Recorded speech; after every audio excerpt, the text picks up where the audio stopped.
వేమూరి నియోజకవర్గంలో 80వ స్వాతంత్ర దినోత్సవ వేడుకలు ఘనంగా నిర్వహించారు. వేమూరి శాసనసభ్యులు మాజీ మంత్రి నక్కా ఆనందబాబు ముఖ్య అతిథిగా పాల్గొని జాతీయ పతాకాన్ని ఆవిష్కరించారు. ఈ సందర్భంగా నియోజకవర్గంలో పార్టీ బలోపేతానికి ప్రజాసేవకు విశేషంగా కృషి చేసిన సీనియర్ పార్టీ నాయకులను నక్కా ఆనందబాబు చేతుల మీదుగా ఘనంగా సన్మానించి గౌరవించారు.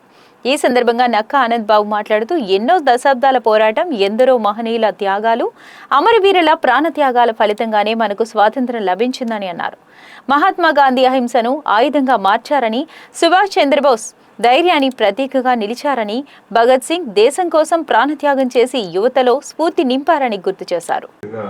మనగలుగుతుంది భారతదేశం అంటే దానికి మన రాజ్యాంగం యొక్క గొప్పతనం అని చెప్పి ఈ సందర్భంగా మీకు తెలియజేస్తూ, అటువంటి రాజ్యాంగాన్ని అందించినటువంటి రాజ్యాంగ నిర్మాతని, స్వాతంత్రాన్ని మనకు అందించడానికి త్యాగాలు చేసి అసూలు బాసినటువంటి మరి పెద్దలు అమరవీరులందరూ కూడా హృదయపూర్వక నివాళులు అర్పిస్తూ ఈ స్వాతంత్ర దినోత్సవం సందర్భంగా రాబోయే రోజుల్లో ఎప్పుడు ఈ రోజు ఆలోచన కాదు, విజనరీ ముఖ్యమంత్రి చంద్రబాబు నాయుడు గారు ఈ రాష్ట్రంలో ఇవాళ పరిపాలన 80వ స్వాతంత్ర దినం మనం జరుపుకుంటా ఉన్నాం.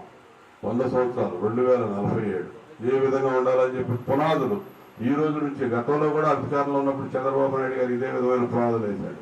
2020 అంటే నవ్వారు. ఆయన 1995లో అధికారంలో ముఖ్యమంత్రిగా వచ్చి 2020 10 సంవత్సరాల తర్వాత ఆంధ్రప్రదేశ్ రాష్ట్రం ఎలా ఉండాలని ఒక విజన్తో ముందుకు పోతుంటే 2020 అంటాడేంది, 25 ఏళ్ల సంగతి ఇప్పుడు ఎందుకు ఎన్నుకున్నారు. కానీ ఆయన ఏదైతే తలంచాడో, ఏదైతే పునాదులు నిర్మాణం చేశాడో అంతకంటే మించి అభివృద్ధి సాధించాం 2020 వచ్చేసరికి.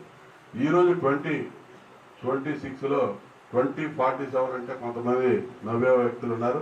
కానీ 100 సంవత్సరాల భారతదేశ స్వాతంత్రం వచ్చే సంవత్సరం 2047కి స్వర్ణాంధ్ర దిశగా ముందుకు అడుగులు వేస్తూ మనందరినీ వేస్తున్నటువంటి ముఖ్యమంత్రి చంద్రబాబు నాయుడు గారి బాటలో మనందరం నడవాలి.